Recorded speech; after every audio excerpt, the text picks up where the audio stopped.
Wow! Salut tout le monde, c'est Rémi. Aujourd'hui on se retrouve en compagnie de Maxime. Salut à tous. Et aujourd'hui on reprend donc les vidéos modélisées. Et donc aujourd'hui on va créer une nouvelle maquette.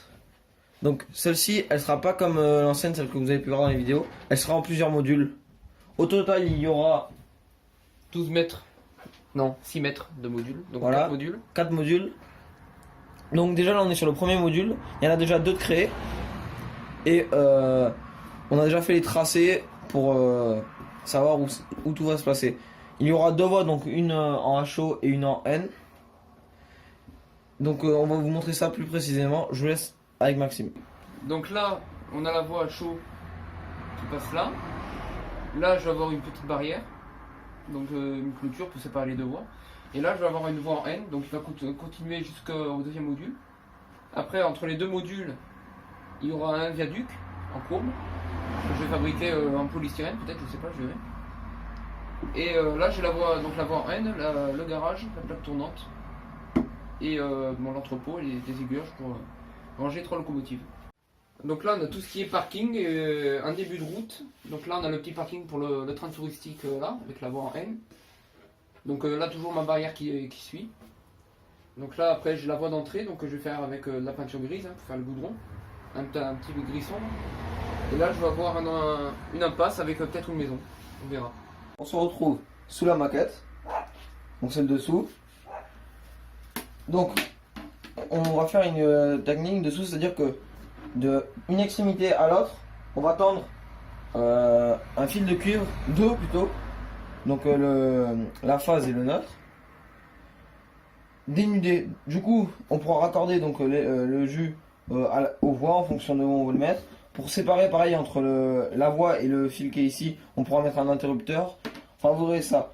Pour le fil de cuivre, on va utiliser une vieille bobine là de terre en 1,5, rigide à l'intérieur.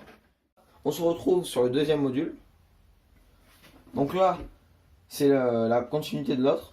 Ici, on a la voie en HO. La barrière, toujours au mieux, qui là tourne un peu.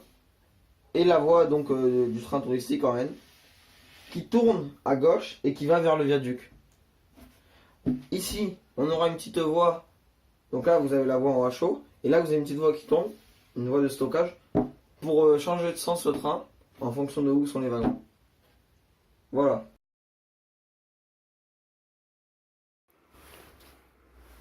En ce qui concerne donc sur les premiers rails, là, donc sur ma voie en N, je vais mettre 3 aiguillages courts donc vers la droite.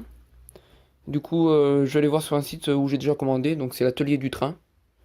Donc c'est un site, moi j'aime bien ce site. On trouve pas mal de trucs, pas mal de décors, c'est sympa. On n'est pas rémunéré, ça c'est clair. On fait pas le placement de produits, on fait rien du tout. Mais du coup, moi j'ai sur ce site parce que j'ai déjà commandé là-bas. Moi j'ai été content. Donc j'ai acheté 3 aiguillages courts vers la droite, 2 aiguillages longs vers la droite. Après je vais essayer de trouver 10 rails en flexible d'1 mètre environ. Après, bon la peinture ça je verrai après. Peinture verte, foncée, claire, je verrai. Ballast, j'en ai un peu mais j'en prendrai. La plaque de polystyrène, j'essaierai de trouver je sais pas où. La moustiquaire, ça c'est pour faire mes barrières. Donc ça pareil, il y aura un petit tuto pour voir ça. Bon après ce qui concerne les rails flexibles à chaud. Il me faudrait 10 rails 914 mm en flex en HO. Donc c'est des PECO hein, en ce qui concerne. 3 éclisses en code 80 par 24. Le sachet fait 24 éclisses.